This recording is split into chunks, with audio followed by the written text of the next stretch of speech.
Jesus knew you needed to hear this. Don't be afraid.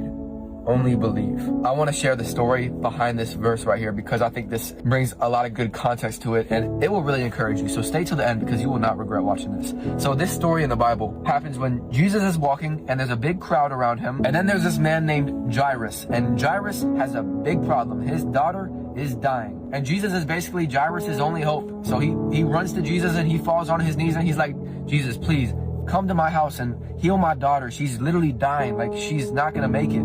And Jesus says, all right, bet, let's do it. Come on. And so Jairus and Jesus and all the disciples are walking to Jairus' house. And there's a lot of people around them. It's packed. It's crowded. And they keep moving and moving and moving. But then all of a sudden, Jesus stops. He says, hold up. Somebody touched me. The disciples look at him and he's like, bruh, of course somebody touched you. There's all these people around you. But then Jesus was like, no, I felt the power go out of me. And somebody did touch Jesus. This woman touched Jesus' robe because she was hoping and praying that when she touched his robe, she would be healed of this issue of blood that she had been having for 12 years. 12 years of doctors telling her there's no way she's ever going to be healed. 12 years of people rejecting her because back then when you had this issue, you were literally considered unclean. You were an outcast. People did not want to hang around you. And instantly, as soon as she touched Jesus' robe, she was healed. And so Jesus turns around and looks at her and says, daughter, your faith has made you well. And while Jesus is telling her that, some dude comes up to Jesus and Jairus and breaks the news that Jairus' daughter has just died. So we have this amazing miracle where this woman was healed of her issue of blood, but we also have this very sad news that Jairus' daughter is dead. And so Jairus is probably sitting there like, man,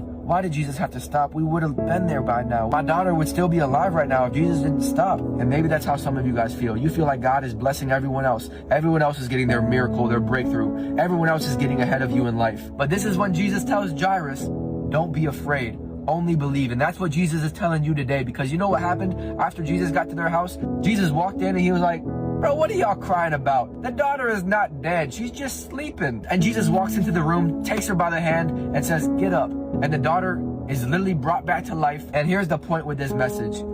God is never late. We're just impatient. I'm here to tell you that if you're still breathing, God's still working. And he said he's working all things together for your good. So if it's not good yet, God's not done yet. As long as God keeps waking you up, he still has a plan for you. That's why I woke up this morning with breath in my lungs, giving God my praise. If I'm still breathing, then God isn't done. I'ma walk by faith.